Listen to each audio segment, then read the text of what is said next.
A long time ago, there was a lake out here called Lake Abana. Has anybody ever heard of that? Some old timers around here remember the days when Lake Abana was here. I knew a man who stole a boat from Lake Abana, but the police caught him. And people enjoyed the swimming and boating there. But there was another natural feature here. I believe it was quicksand. Is that right?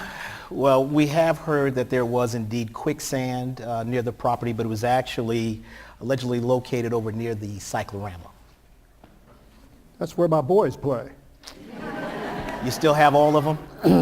Yeah, I do. So okay. That's not all. That's a mixed blessing some days. Now, there's also a story that there was a tragedy associated with that spot. Is that right, Cary? Yeah, the legend has it that there was, back in the Victorian days, there was a little girl playing in the area, and supposedly she was sucked down into the quicksand and her body was never recovered. We believe that's urban legend because there's really no documentation to that effect. Now, where was this again? Over near the cyclorama.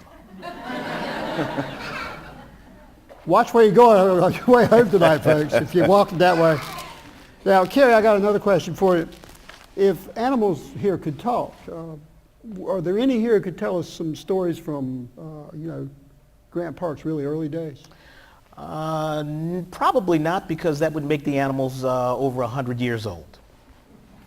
What about those big tortoises right over there? Y'all see those? I've been telling people for years those tortoises are older than Grandma. Oh, right. Well, that's another one of the urban legends.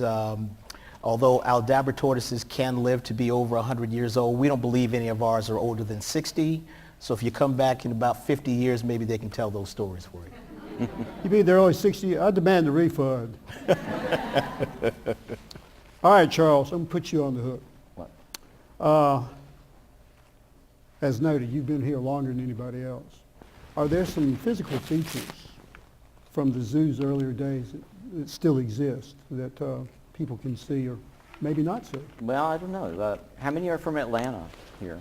Been around here a long time. So I can tell by some of you guys might remember some of these things. I grew up in Atlanta, and I don't think I'd even visited the zoo maybe back in the 50s when they had the old zoo.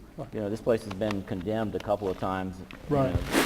It was condemned in the 40s. Sounds like my house. In the 40s, and they started rebuilding in 1950 with an elephant barn, a hoof stock, a feline building, a primate building, a reptile building, sort of in a sequence all the way around to the children's zoo. And the zoo did not have a fence around it. It was free. And we had lots of people wandering in and out at night that we can't really talk about, most of them.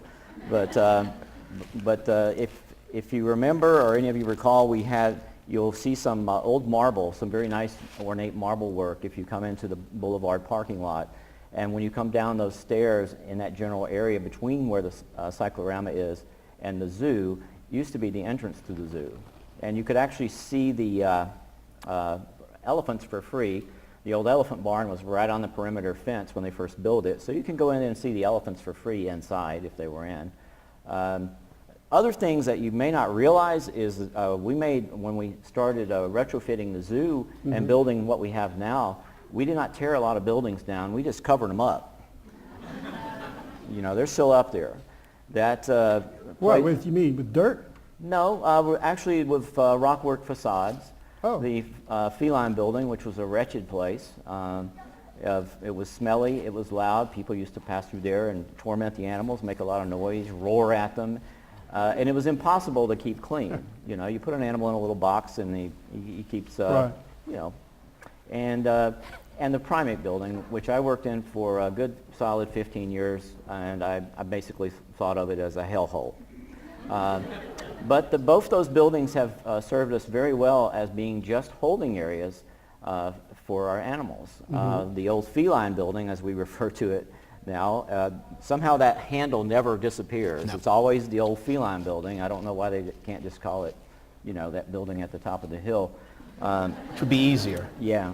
Well, the gorillas are actually in part of the old feline building upstairs. So if people ever got to see behind the scenes, they're actually looking at the gorillas in old tiger cages upstairs. Okay. They've been modified to a certain extent, and they're much larger, and it was added on. And we did the same thing down in the primate building where all of the monkeys were. I had 2 rows of monkeys with about 16 different species. I had chimps, I had saimangs, I had orangutans. I had them all packed into that one building. Didn't you have macaws too? Macaws. We had a little bird collection for a while in there, but we built that is strictly orangutan holding now, and it's very modernized. We have a lot of chutes and things for the animals to move around in, and gorillas and orangs. And out front, we put a facade of rock work over that, and these doors all lead out into habitats that were basically out in the middle of the park. Okay. It used to be like a big donut, and we just developed the center of the park, but we made good use of those buildings. I'm told that at one time, and you could possibly confirm this, an old-timer lives down the street from me. He told me that routinely the elephant would get loose and go walking up Cherokee Avenue toward Dakota Blue in the pizza joint. Well, I don't recall that. They actually used to walk our little elephants around the zoo when we first got them back I've in seen the pictures of mid-'80s. that. And much to the chagrin of one of our resident orangutans, Saibu, who was, when she died, we actually had to euthanize her when she was 48 years old. At that time, I think she was the oldest animal here at the zoo, or had been here longer than anyone else, with the exception of the tortoises, which don't count really. I get the stories that don't count. She was the oldest mammal ever. Poor tortoise. Oldest mammal, but she was very, very finicky, and that line in the Simon and Garfunkel song about orangutans are skeptical. They are very skeptical. If she saw this one elephant walk by her front door before, this was the entrance to the building, she would actually pitch a fit and bang a chain and do a kiss squeak noise. And not only would she do it, but she'd do it for about 2 days. She Sounds didn't like get the over. In Davis fact, boys she'd in get up the infancy. next morning and be irritated and looking out the window there, waiting for that elephant. Well, speaking of irritations, 70s fashion. 70s fashion. You're on the hook again. What about? Somewhere about 1971, this is a story that will not go away. You were wearing something, I believe. This is a secret here I wasn't told. Oh, you're not talking about the Hangover. I am talking about an outfit you had that scared some monkeys back into their cage. Give it up. Well, back in the early 70s, I was like 19 and 20 and all that, and there used to be an area of town called the Strip, and I considered myself a freak. A hippie. Charles. Okay. I had hair down to here. I had little John Lennon glasses, and I had, there were some shops down there on the Strip where I would buy some clothes. I had a paisley shirt, which was, of course, it was kind of the mod period. Strike one. Yeah, paisley shirt. I had dingo boots, which I thought were really cool, And the real topper was the red felt pants. The bell-bottom pants. Okay. And Well, as I was wont to do in those days, I did party occasionally, especially on New Year's Eve, and we went to a zookeeper's house, and I actually got to the point where I couldn't drive, so they let me... Fatigued, no I think doubt. I spent the night on the couch. Maybe it was the floor, I'm not sure, but I got up the next morning, and I went to work, and I was wearing those clothes, and I went to work in those clothes. And I thought, we usually get to go in and work sort of a half day, a really quick day on a holiday like when we're closed. So I had my whole thing worked out in my head, and I had one of the worst hangovers ever. I was not a really good drinker, and some of these people could probably help you out. yeah, I bet you had a head start on me. But so I went out there and I get it all lined up, and I start switching animals so I could do a little cleanup job. Right. And I forgot something. I went back to the back to get some food for the guys, and I came back out, and all along this run of 8 cages, all the guys were all very animated and looking up and very irritated. And what had happened is when I went down to the far end, I discovered that the animals that I had switched into the switch cage had taken the padlock off and opened the door, and they were missing. So they were actually had climbed up and were able to get on top of all the other cages. And this didn't work out. This was not my plan, for the morning. So I ran and got a broom, and I climbed the ladder at the opposite end, went up it, and started walking straight toward them. I just could not, deal with it. I just went straight toward them, and I cannot repeat any of the things that I was actually saying in this room, but those guys spun around and scurried back down the opposite end. They understood what you were saying. Yes, they understood. Either that or they were terrified. They didn't know what this was. They went back down the ladder, went back in the cage, and were sitting up on the shelf. And as I discreetly tried to close the door, I was climbing down the ladder, and I didn't want to upset them by getting in their doorway and thinking I was going to come in there with them because they would get defensive.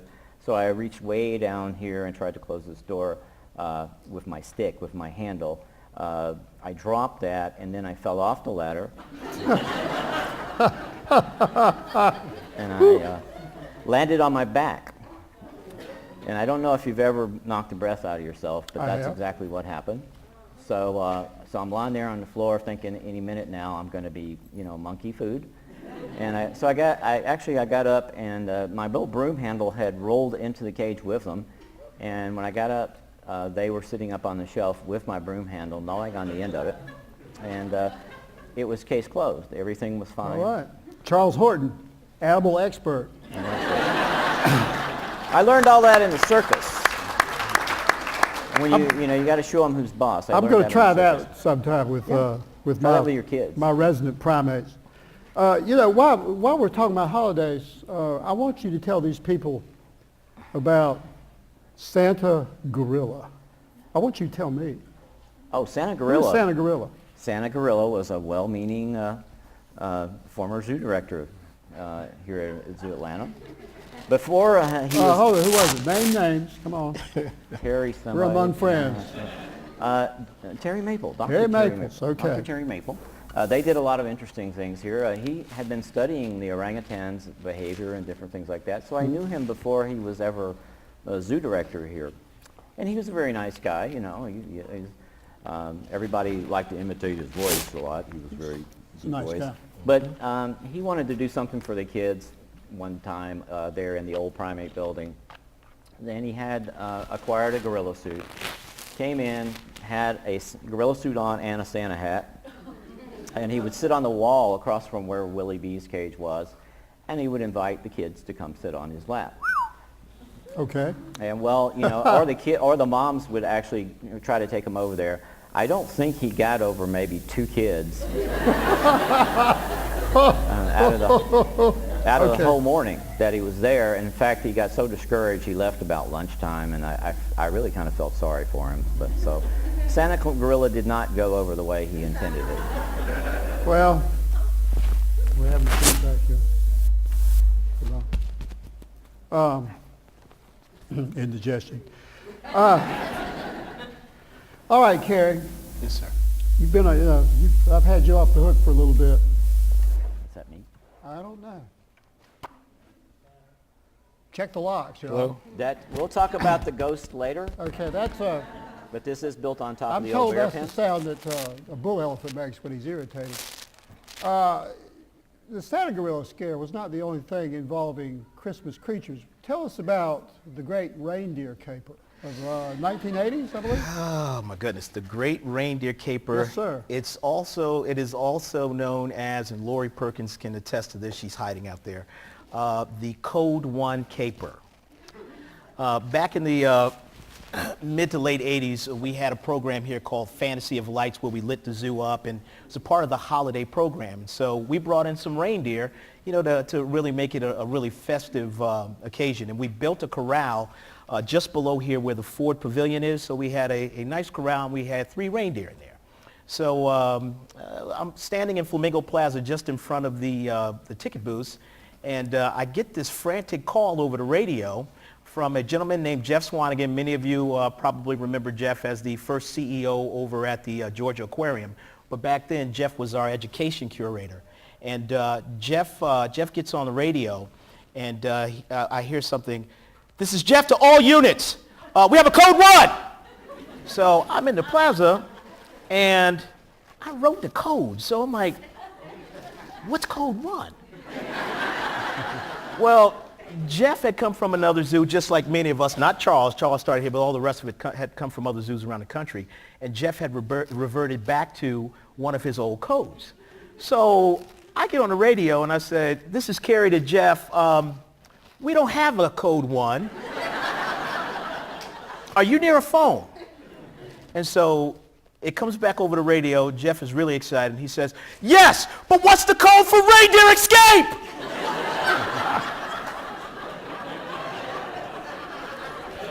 Now, there are 30 people in the zoo with radios walking around, so now everybody in the park has heard, what's the code for reindeer escape?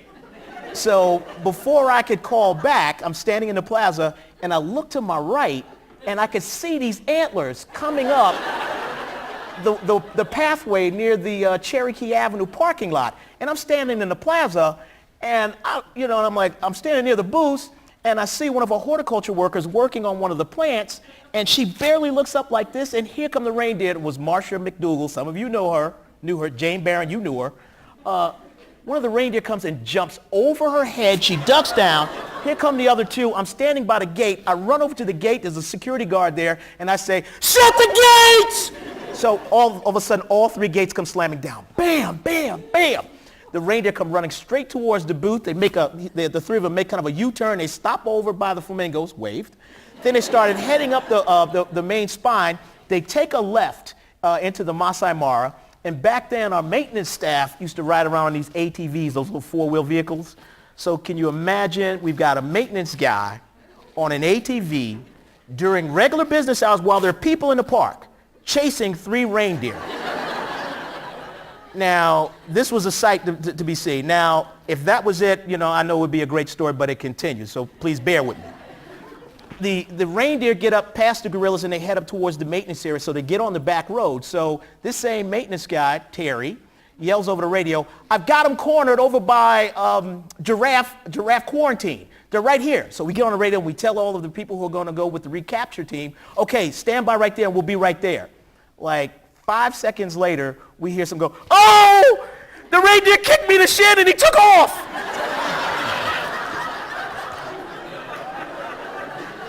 So meanwhile, this is going on all over the park. And so, oh my goodness. They could get around pretty easily in those days too. Yeah, and so they're running around the backside of the zoo. And so we shift the recapture team down to the southern side of the park. And we had our vet team and the recapture folks were all running and chasing and trying to get down to the area. Well, thank goodness the 3 ran around the backside by the commissary, went down the backside of the hill, and ended up right in the same area where their corral was. We had a hoofstock keeper named Jim Black, who also did elephants, one of the foremost elephant experts in the country at that time. He was a great guy. He gets a rope and starts lassoing and running around behind the reindeer. And literally on his first go, he lassos the front reindeer, the lead reindeer. Wow. We did call him Rudolph because he was leading the rest of them. Jim gets this reindeer into the pen, and the other 2 followed shortly after. And so we finally got them secured, but we couldn't figure out the rails on this corral was somewhere around 11 feet. So we know they didn't jump out, but one of the guests who happened to witness it said that they literally saw the reindeer go into the corner and actually climb out and climb over, and the other 2 followed him. So what our maintenance department ended up doing was extending the little roof over it so that they actually couldn't get out anymore. But it was an incredible experience. And the reindeer got an unofficial tour of the zoo. Our guests had a wonderful holiday surprise, something to tell all their friends. Our maintenance guy, he was okay. He ended up with a bruised shin and a lot of great stories to tell his friends, just like we're telling today. But this is a good time to let you know that all those things happened during an era of the zoo when we didn't have the stringent emergency procedures and emergency responses. We take a lot of... Wait a minute. It's too late I'm to say that supposed to now. say this so you don't think reindeer are going to run through here again. We do take a lot of pride in the training that we provide our staff, and we do actually conduct drills and that sort of thing, and we do have active procedures in place, so we don't believe anything like that would happen again unless we get acrobatic reindeer again. but we'd be well prepared for that. But we are proud of our professional zoo staff. We've got some well-educated, great professionals here who really take pride in preventive measures instead of reactive. Okay, can you, am I?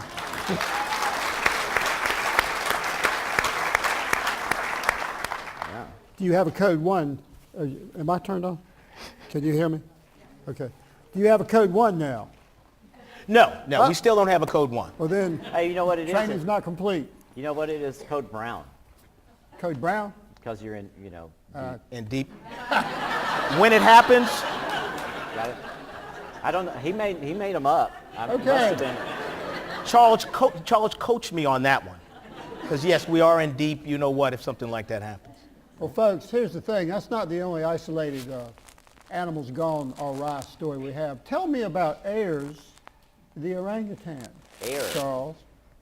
Somebody made an error on air one Okay. day, letting him in. We redeveloped the old primate building for orangs, and we went through 2 phases. The first phase was rather simple. Second phase was a little more complicated and offered big improvements. But one thing they had to do was actually take the old door facade out and combine that with a keeper who had other things on his mind or was in a hurry or something like that, which is how a lot of Or hungover. mistakes happen. Right. And air came out, came into the building, and I don't even think the keeper knew about it for a while, came out of the cage because the door was open and made a beeline for the daylight at the back of the building and was running around out behind the building. And now, I believe Cary was the first one on the scene there, but I'm not sure that his stringent methods were actually either in place at that time or not everybody had heard about them. Because, right now when we have an animal escape, only the essential people that are supposed to be there should be there. All the other keepers are supposed to get their animals in or stay put. Veterinary staff needs people to stay out of their way, and and the maintenance staff surround the closed gates and bring you ladders and things like that. Right. Out behind this building, I think just about half the zoo employees were there.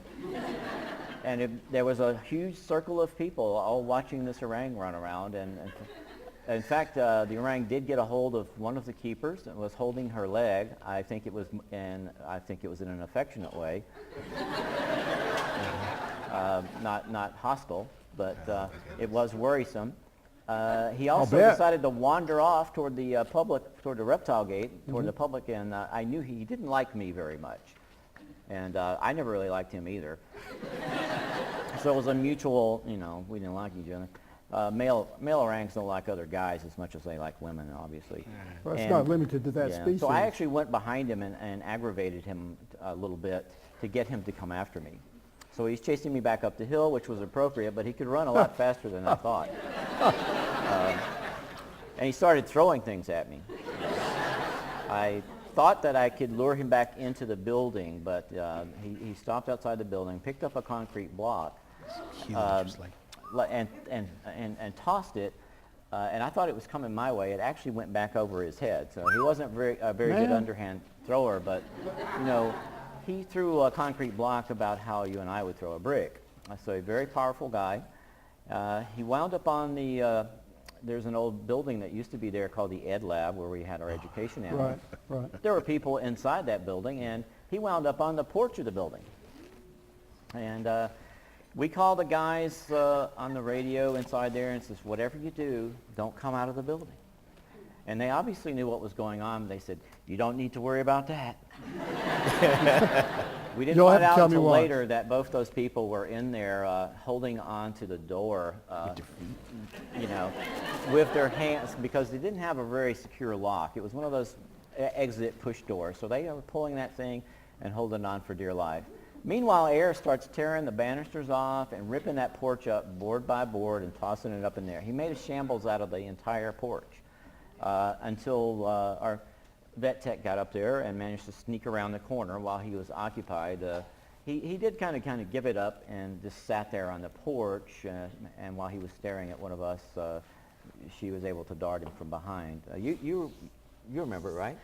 Yeah, I remember it.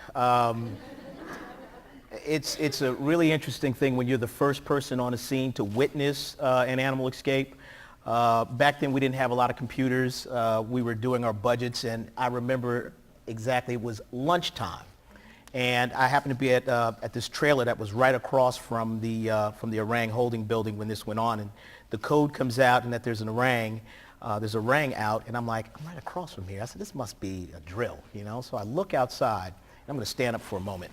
And there was a zookeeper with a bucket, and he's got a bunch of fruit in a bucket, and there's an orang this close to him. And I'm standing maybe where you guys are in the front, and I was like, oh my goodness. So, who was it, Alan? Who was it was probably Sharples, yeah. It was Alan. Alan is reaching into the bucket, and he's tossing down fruit, and the orang is scooping it up and eating it and taking a step closer. So he's doing this, and the orang's scooping it up, and he's taking a step closer. And it was almost cartoonish because the sweat on Alan's head was flying off like this. And I was a part of the emergency response team, and so I would typically go get some of the equipment that we would use to recapture, but if you're the first one on the scene, you don't get to do that. You have to stay there and try and make sure, one, that this person is safe, and two, that you can give an account of what's going on so that the recapture team can get there. So I'm on the radio trying to call all of the people who are on the recapture team, but it's lunchtime. So they hadn't read the protocol, so they were all out at lunch.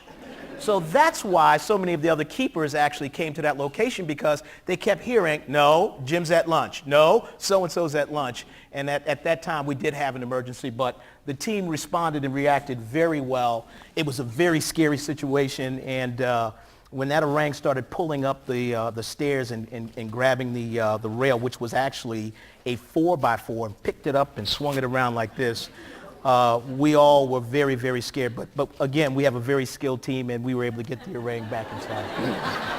But the people who were there did read those procedures. Okay.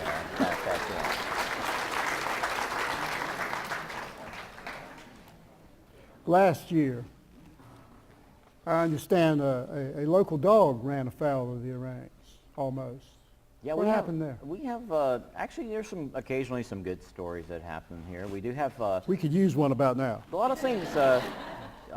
One thing that's built into a lot of our great ape exhibits are these moats, you know, and a lot of people don't even see them. They come in there and they see the gorillas like right at eye level, and they say, you know, one of the most frequent questions they said is, what keeps them in there? Because it looks just like they could jump right out. And that's a good story too. I'll tell you about jumping out. Over drinks. But over drinks later. Yeah.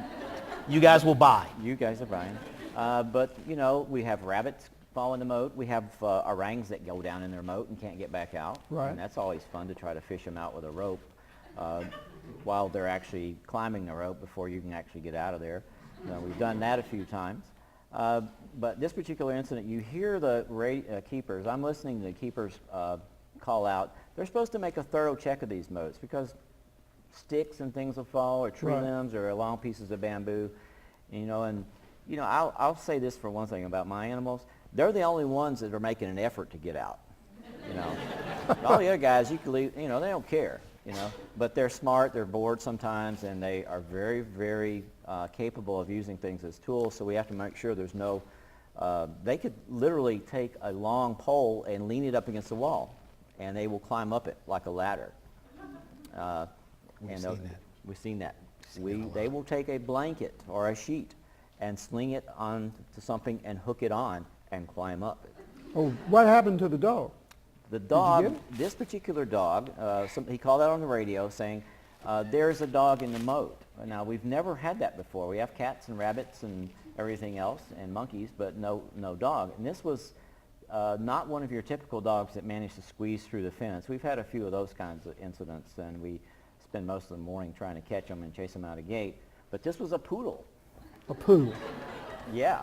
So this was like a little frou-frou dog, a little tiny poodle. And very, very fortunately, the vet staff came up and they were able to identify this dog by its tag, but it belonged to somebody in Texas. So we're wondering how it got all that way from Texas to Georgia and in our moat. So it was a very peculiar mystery. But it turns out that the lady was visiting her son or some relative in the Grant Park area, and the dog turned up missing, and we were able to actually return this little pooch to its owner, which makes me feel good because I'm a dog owner and I'd be brokenhearted if I couldn't find him. So it was our vet staff. Well, it's a good thing then that the poodle didn't end up where the alligators live. Which brings me to my next question. Cary, Yes. what happened involving I think it was a hurricane and some flamingos and an unwanted visitor? Tell us about it. Wow. Many years ago during a very active hurricane season, we had a bunch of storms come through, and there was a lot of rain this one evening, maybe 3 or 4, maybe 5 inches of rain, I think. It was some really large number like that. Had fallen down right here at the zoo, and the wetlands area, the water in the wetlands, the water swelled to a level that it actually washed the alligator out of the exhibit and into the public area. Now, this was at night. A lot of branches were down and that sort of thing, and we have 24-hour security here. So the alligator decided to just kind of take a leisurely stroll. It was about a 5-foot alligator, so it wasn't really small. Decided to take a leisurely stroll through the children's zoo and then up into the to the front area near Flamingo Plaza. And that morning, after the storms had subsided, security guards come out and they see what they think is a big branch or a log that's laying there in the plaza. And so the guard gets a little close to it and then starts screaming because it was actually a 5-foot alligator laying right in front of the flamingo exhibit. The guards were able to, the guard on the inside of the building, after he stopped laughing, believed that it was actually an alligator, and we called our recapture staff in, and they came in and got him, and it was brought back to the wetlands, and it was okay after that. All right. All's well that ends well. Poor security Let's talk guards about at night. things that almost didn't end so well. Charles, have there ever been any animals at the zoo that were never found? Never found. Never found. Or, let's say they had an extended period of freedom. Yeah, I don't think there's enough time to talk about all of them. Does anybody live near the zoo like me? Yeah, there's quite a few guys, famous animals. A lot of times the little small guys that can squeeze through things. I remember in the old primate building we had a quarantine area that we had some animals in there called genets, which are a lot like little civets or weasel type animals. And the last time I saw them was they were poking their head through a hole in the tile in the ceiling in the old primate building, and we never saw them again. We had kind of a doofus keeper working down in the children's zoo a long time ago that, I heard them talking about the macaw was loose, and I looked up and the macaw was, flying overhead crossing Boulevard. And we must have driven like half a mile trying to find that guy. We never saw that again either. I remember a hawk that got loose a few years ago. Hawks get loose. They have some tracking equipment on some of the hawks now, that, especially the Lanner falcon. But I used to go in and have coffee in this office where the old education department used to be, was in the Ragsdale Science Room. And she had a lot of animals in there, which wasn't uncommon to have snakes and guinea pigs and parrots and little things for her to talk about. But I heard a noise up above her shelf one evening, because I always like to have that last cup of coffee before I left, and because it had gotten dark in there. Right. So this character had started its nocturnal activity, and I didn't know what it was until I actually looked up in there, and in the end of a long fluorescent, fluorescent lights, the long kind. Right. There's a cardboard box up there, and it didn't have maybe but 1 or 2 lights in it, but down at the far end of it, there was a snake, and I had no idea what kind it was. So I called my buddies down at the reptile building, which were a great bunch of guys, all friends of mine.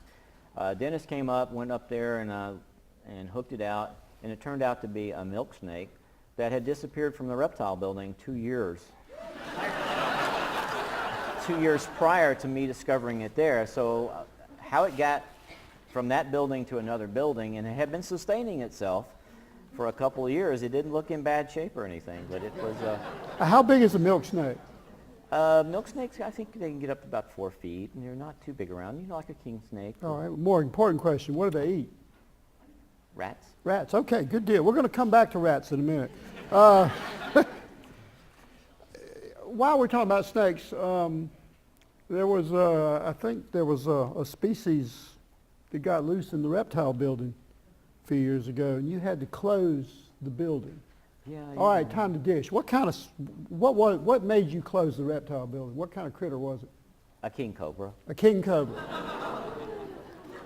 Those are the largest cobras, and this guy, I think, was about 6 or 7 feet long. Yikes. And They're poisonous. this kind of. Yeah. You know. Depends on how hard they bite you, you know. But one of our former, actually, I'm not going to blame this on a keeper. This was a curator. Oh, boy. They used to hook these snakes out into trash cans in order to service their cages. They're a little more careful these days. They have little boxes and little pipes and things that they'll shift them into. They wouldn't freehand a lot of those type of venomous snakes as much as they used to. When you put these lids on these old metal zinc trash cans, you're supposed to snap the handles up there to keep the lid from coming off. And that particular guy neglected to do that one evening. I assume this is a former employee. Oh, yeah. Okay, that's good. Yes. Good. Either that or he was promoted to director or something. I don't know. Well, But I'm not sure. Well, you know, it's, Herbs used to rule around here. you know, the chances of finding a king cobra, in a trash can or something like that, in the U.S., that's, the odds of that are like being hit by lightning. And I understand that, Cary, you've got a story about lightning in the zoo. Whew. A story about lightning in the zoo. Yes, sir. Yes, sir.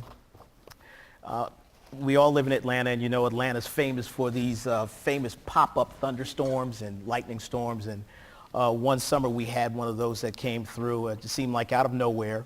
And heavy storm, lots of lightning, lots of thunder, and a group of about seven guests were running for cover, and they were up in the Fort African rainforest near the Takamenda deck where the program began tonight. The 7 guests ran up there and kind of huddled under the little overhang, which is right over by the statues. Well, it was probably not the best place to go and hide in a lightning storm.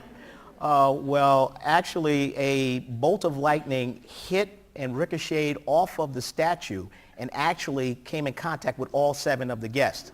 They were huddled under the overhang, kind of sitting on the bench, and they were all thrown off the bench, and actually one of the gentlemen, his shoes actually were blown off of his feet.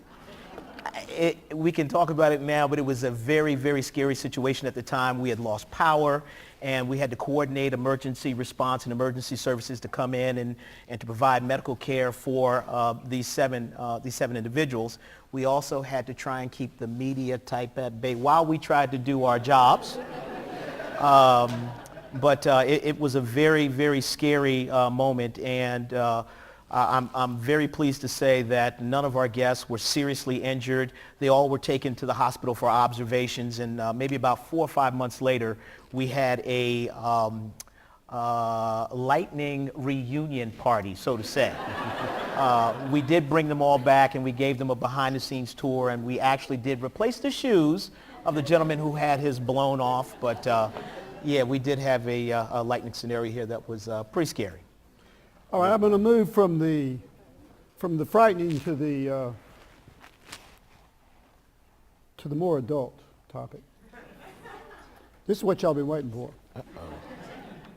We appreciate your patience. I understand there's some working girls who, entrepreneurial women, who have used the zoo's grounds or nearby here to ply their trade when y'all close at night. All right, you've got their attention.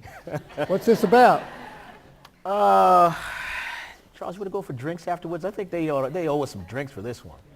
No, we'll keep this as clean as we possibly can. Well, Cary knows more about it than I do. That's not true. There's some ladies in the neighborhood affectionately known by Charles as the twins. And the twins would conduct their business in a small driveway on Atlanta Avenue near one of our gates that we don't typically use. It's a service gate, and It has like a little small dip there, and from time to time we would get a call from our security chief that there was a large vehicle with two pairs of legs coming out of each one of the windows, one out of the front and one coming out of the back. We would push them along and try to move them away from there, but I think they actually were very interested in meeting Charles, because I think Charles was much more familiar with them than I was. I don't know. Well, you're the one who told me what their profession was. See, because one of the ladies, I guess she there was a former Korean market over here on the corner, and she was always outside on her cell phone talking real loud in the store, and playing the lottery like crazy. And I was really surprised when you told me the other day that there was two of them.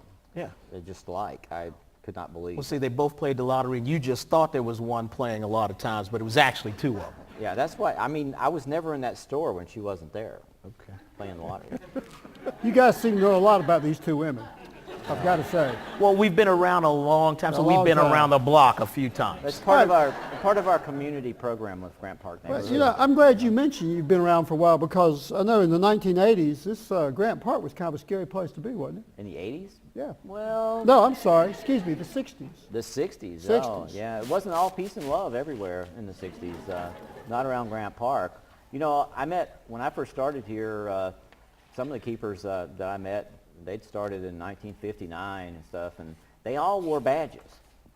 They had little policeman-looking hats, just like your typical zookeeper you'd see, and they Really? all had badges. And a couple of them, I think it was Bobby and Henry, were actually deputized, just to kind of look up, to be able to make arrests, I guess, within the zoo. And I really think that this neighborhood, not to scare anybody, but this neighborhood has turned around enormously.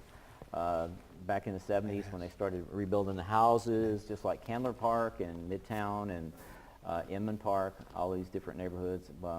I lived in them all because I had, people made me move all the time. Wouldn't step in front of the landlord. Wouldn't step in front of the landlord.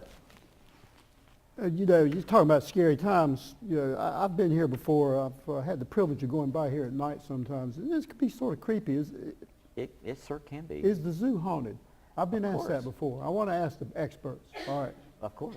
Yes, you heard it. The zoo's haunted. I'm talking. But And what's it haunted several by? places. We talked about a few examples, but this building here is actually built on top of the old bear grottos. And one of my best friends used to work here. She passed away a few years ago, and you can occasionally actually hear her talking the way she used to talk to Ron Bear and the polar bears and the sea lions. Really? She is You hear very, the voice very of the bear dedicated. keeper Yeah. right here. Yeah. Yes. And there was one incident where the keeper came in, and out in the rhino yard, they found a shirt and a pair of pants neatly folded and in the middle of the rhino yard, and there was never any explanation for who that might be. And one of our employees was permitted to take care of our baby orang by coming in late to feed it. And she claims that she heard and saw a rather large, rotund person with a large set of keys walking around in the building. And Who would that be? who would that be? Yeah. Santa Gorilla, maybe? No, well, that could have been Kirby, or it could have been Mr. Dilbeck. I don't know. Who knows? Well, But we decided that she was nuts, and we weren't going to let her. what about the feline building? I understand that's one of the creepiest places around. You mentioned it earlier, but Cary, tell us what's so creepy about an old building. Well, the old feline building is still, we still actually use the old feline building, but right now it's primarily used for storage. We haven't had any animals in there in quite some time, but we have 24-hour security, and there's some stories that have been told by our nighttime guards that when they're patrolling that area, they have reported a very large black house cat. We've heard the same account from several different security officers and some staff who have worked at night. And this particular black cat seems to disappear all the time, and we've never been able to trap it. No matter how many times we've tried, we haven't been able to trap it. And we've had a couple of guards actually tell us that they thought they had this black cat cornered, and then it vanished. So if you're ever on the backside of the zoo, you might want to be careful because that black cat may be still lurking. How big is this black cat? Well, they say it was much larger than a house cat, but not big as a lion. So somewhere in between, depending on the security guard, how much they had that night. Start off It's like probably, this. it's probably one of those missing animals that we were talking about Yeah. earlier. Okay, before we leave the topic of big animals, what about these super rats? Super rats, y'all, right here. Lift your feet up. You just don't know. Super rats. Well, I'm glad you think it's funny. Sounds like a cartoon show. it really isn't. Lisette Herrera has a good story about super rats, but we won't tell that one. But zoos are sort of a breeding ground for large rats. We put out fresh fruits and vegetables and meat, and there's lots of fresh running water, a lot of green cover. And so it's sort of the Club Med for rats. So they can come here. They can eat really healthy. They ignore the rodent bait boxes because they get to eat all of this great stuff. We have from time to time found rats on the property. We've trapped them that were somewhere around 5 pounds. Actually, and some of our pest control folks in the past have stopped putting out, they had one time stopped putting out the large industrial rodent traps because they would set the traps at night, and the next day they would go to where they set the traps, and the traps would be 25 feet, 30 feet away. And it would be this supersized rat kind of dragging it along. We have from time to time found these rat traps even further, 50 feet, 60 feet. So we've surmised that those were probably the smaller of the super rats, and that maybe we had some that were bigger than that actually on the property. Ooh. Now, we don't have a lot of time left, but we cannot talk about the zoo and the animals and the people who work here and love these creatures without talking about the one animal that's the symbol of this zoo. And that animal is? Charles? What about Willie B? When they let him loose, what When was they let that him like? loose. Yeah, I mean, you know, when they opened the habitat. Oh, well, it was a lot of mixed feelings that day. It was a very, very important day for everybody. He'd already surprised us enormously by his adaptability. You know, I thought anyway, that he'd been in that little room for so long by himself that he was a little bit bonkers. Right. And that he'd be very afraid of things. He disproved us almost right away by transferring all the way around through that building that we had moved him to, the gorilla holding building, that he's a very smart guy, very adaptable. And I remember when we first pulled the door open, I'm sure you've all seen footage of that. Yes. He was a little tentative about it, and he was very nervous, not so much about the outside as I think as he was the 500 people in the habitat next to him. I was there. Every time he made even the slightest move, I think about, all these lenses were clicking and flash bulbs going off. So it was sort of like poor old King Kong, they got him a little excited and he was Right. a little nervous. And I remember one of my favorite pictures, I guess it's one of the AJC pictures from a long time ago, Louis Favorite or something like that, is Willie leaning up against the mesh, looking very worried. And I'm standing behind him, talking to him in his ear, saying, "Let's go, buddy. We need to get you out here. You need to show us something." And he did. It didn't take him very long to get out there. And I believe there was a lot of crying, a lot of tears going on, and a big relief that this could really happen here at the zoo. That, at that point, was the best day I'd ever had at the zoo, ever. It was nothing to compare to that. Now, I had many moments after that topped that, with him mating and things like that. How did he figure that out? He'd been alone. It's for a Valentine's Day, folks. Come back then. while. Yes, we did with that, and getting gorillas pregnant and being a good dad and the whole 9 yards. Now, I had a lot of good times with him when I was a keeper. I took care of him for 16 years before we moved him, and it was a lot of one-on-one playing with tug-of-war and, You played tug of war with the gorilla? Yeah. Well, who won? Well, naturally, he actually just liked pretend he was wrestling with you, or, gorillas like to play. Yeah. Even, he was 30 years old when we introduced him to another gorilla, and 2 or 3 days after the introduction, he and a 6-year-old were playing, and you couldn't really tell. He was playing just like a 6-year-old, laughing and rumbling, just like when they tickle each other and so forth. He had all that in him. He had a lot of a reservoir of natural gorilla behavior that he had picked up before he was 3 years old and taken from the wild, that we were able to elicit that behavior. Right. Now I by putting him in a understand. natural setting. I understand that he has a grandchild on the way. He has a grandchild. Kudzu is very pregnant at this point. Kudzu was his first offspring, and she has already had one baby here, and she's expecting her next baby around Memorial Day. Oh gosh, So that is right around the corner. That is very much around the corner. You got a name for this child yet? No, I believe we're working on that with the Ford guys. I believe they are going to be assisting us in picking a name for Oh, this outstanding. baby. Okay. Well, we don't have a whole lot of time left, but before we wrap this up, and folks, I've deviated from the schedule here a little bit. There are some topics we didn't cover on, like Willie B. drinking a beer. The former director of the zoo, a guy named Johnny Dilbeck, who was known to quote the Bible and pretend he was a lawyer in the court. He wasn't licensed to practice law. These gentlemen will be around afterward to tell you about it. But before we get to that, Cary, Yes. tell us what's coming up at Zoo Atlanta. Okay, we have 2 new sun bears that'll make their debut the early part of June. What is with a sun bear? Charles? It's a bear with a I don't know. little golden patch under his neck, and it's gonna drive our attendance and make us a lot of money. Okay.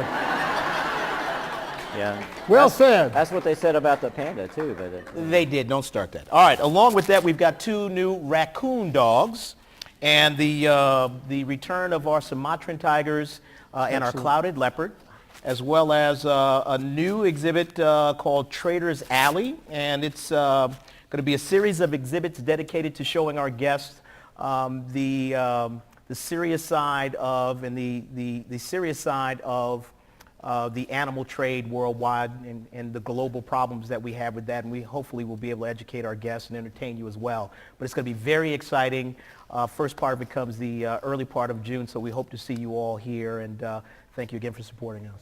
All right, now, yeah. Well, I have one thing is I brought a present for everybody as long as supplies last. Okay. You could do a lottery. There's a whole lot of supplies you're going to need here, bro. What? Well, I don't know. I have a few. Okay, let me show you. Of course, we were talking about Willie B. Here's a picture of him Let's see. on his first day out. This actually is within the first 15 minutes of him being out. So he got over his paranoia pretty quickly, and he's pulling on the water oak branch there. He pulled that all the way down and then ran with it and let it go, and it sprang back up. So that's one famous photo. And what was his name? What was the guy that used to coach the shoot team that was the... Joe Sebo. Joe Sebo, yes. He was a great photographer. Now, some of these don't have the official print on here, but a long time ago, when we were with AZAC, we were trying to raise money one time, and so Joe gave us a bunch of pictures, and we made a stamp out of Willie B's fingers. He liked to stick not his fingers, actually his toes. He was very affectionate gorilla.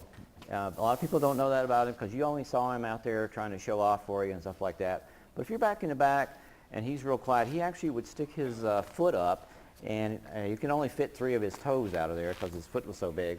But he let me hold on to his toes. And he wouldn't try to grab me or anything. He was just real casual and relaxed. He loved for people to be in there with him and to pay attention to him and to play the games. He had to initiate the games. They all had to be his. But I was able to actually take an impression of those 3 toes and make a stamp. Now, if you're lucky, you'll get one that has it on there. But I don't have the stamp anymore. But these are photographs of Willie B. on his first day out. Oh, yeah. Okay. Ooh. Isn't that And neat? I don't know how many I have here, but I've been trying to get rid of these for a long time. So you're all welcome to one while they last. If you're, here as a couple, please just take one. And I hope you enjoy that because he's a cool Okay. character. Thank you. Okay.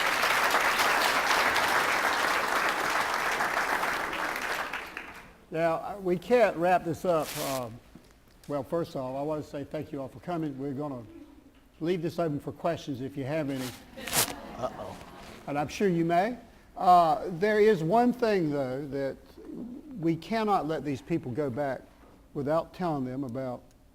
Remember, Willie B. died. A lot of you were here, and they cremated him. They originally wanted to take his remains to Africa, from whence he came a long time ago. Well, it was too expensive, so they took his cremains, and they're here at the zoo. Charles, where are Willie B.'s remains? They're in the statue, Did you know that? Where are they in the statue? in his cheek. In his face? No, his other cheek.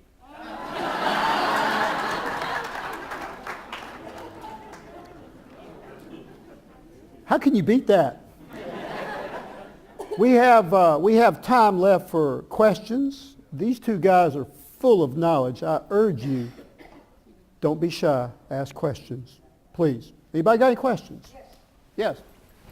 Where are you? Here, Okay. Yes, ma'am. two questions. One is, what is lacking in this zoo that you would like to see? I don't mean in animals, but I mean in what is current in zoos, the way it's run. And the second question is, how does one go about volunteering for the zoo? Did everybody hear that? Okay. Want to take that to start with it? No. Okay. Well, the easy part is how you volunteer for the zoo. You can go to www.zooatlanta.org, or before you leave, actually, we have several staff members who are here who will take your information, and so we can get you signed up tonight. As far as what we're lacking, I don't know that I would look at it as we were lacking anything, because we're like a mid-sized zoo. We're 36 acres, and we have an experience that's roughly about 3.5 hours, and our audience are families with small children, and we're starting to broaden our horizons. Thank you all for coming. We love to see different demographics here. I actually know. One thing that comes up whenever we're master planning or talking about it is a space issue that, we decided to keep the zoo here and redevelop it here on grounds. And one of the things that we went from totally bathroom tiled glass cages to big naturalistic habitats and so on, but we don't have places for people to see the animals indoors. And I have been to a few places where I've seen that it can be done well, where the animals have access to an outdoor exhibit, but also an indoor area where you could possibly see them. So we're very weather dependent here. If it's too cold, we can't let them out. If it's raining, we can't let them out. And sometimes it's just too darn hot here to even lock them out on exhibit. So that has been a big problem. And I think down the road that we'll have a lot more indoor spaces, and maybe the reptile building won't be the only air-conditioned building at the zoo. Well, yeah, and actually, as a part of our master plan, that is a major focus for us. We're going to incorporate a lot more climate control space. As a matter of fact, this facility is going to turn into a beautiful restaurant that will also be attached to some really incredible rental space, and it'll be overlooking the African plains, right where the Ford 10 is right now. But Charles is right, that is one of the things that we could use more of, but they are in the plans of our master plan to increase our climate control space so that we can hopefully provide a wonderful experience 362 days a year, so people can come out and have a good time, and our animals can actually have a good time throughout the year. And I understand that the zoo is happy to take donations for the master plan. Is that correct? Absolutely. We will take donations. I think parking here too. I don't know if there's a quick solution to that, but when we have a really what we'd consider a successful day's attendance, people are parking way down the road just to get here. The parking lots fill up pretty quickly. Do we have some more questions? Okay. Yes. I came here from Wyoming as a 13-year-old and there were polar bears. Have you ever seen that polar bear? What happened to the polar bears? No, I know what happened. Oh, okay. But are you ever going to hunt them? I mean, I see sun bears, but are you going to? Can everybody hear that question? You plan to have bears again, is that correct? Okay. Polar bears. Polar bears, well, I think the sun bears are a big addition, but I think the very large bears would require so much space that I don't expect that to really happen again. There's a lot of dreams that get shot down, like hippo pools, and you know, unless we had a really nice underwater viewing and a cool place, it's just too hot of an environment to have polar bears here. Right, and the other part of that is polar bear exhibits are extremely expensive to build, particularly in the South, because we'd have to have so much equipment to chill it. And if you remember our polar bears, they used to be the color green because, as you know, the fur is actually clear, and the algae would build up in the water so much that they actually had that, and people used to ask, why are your polar bears green? But it's a very expensive venture, and we really only have, at this point, 36 to 38 acres of usable property, so that's probably not in our future. We're going to concentrate on some of the animals that sort of meet our mission, and we're going to go from there. But the sun bears will be a wonderful addition, and we will be adding some different species along the way as we continue to raise money and develop and work on our master plan. Who else? Who's next? Anybody? Is there any chance that more acreage could become available to the zoo? We're in the process of acquiring. Well, first, it's a public park, and unfortunately for all of us in the city of Atlanta, Atlanta has probably the least amount of park space per capita of any major city in the United States. I think that's a fact. But as a matter of fact, we are working on acquiring 1 acre of land, and I have been working on that 1 acre for about 2 years. It's the property back here on the backside of the zoo. It's on Atlanta Avenue. It's the old City of Atlanta maintenance building, and it's a parks maintenance building, and that maintenance building services all the parks in the southeast. What we're working on in conjunction with the City of Atlanta Department of Parks is to we've identified a location where we're going to build a new facility for the Parks Department, and we'll acquire that 1.1 or 1.2 acres of land on the backside of our property, which it doesn't seem like much, but it is almost, and Mark's probably heard these things, it's almost unheard of to acquire park space, but we've been able to work that deal out, and we're very close to it. So within the next year, we should acquire that 1 acre, which will then help us to begin our master plan and start our building.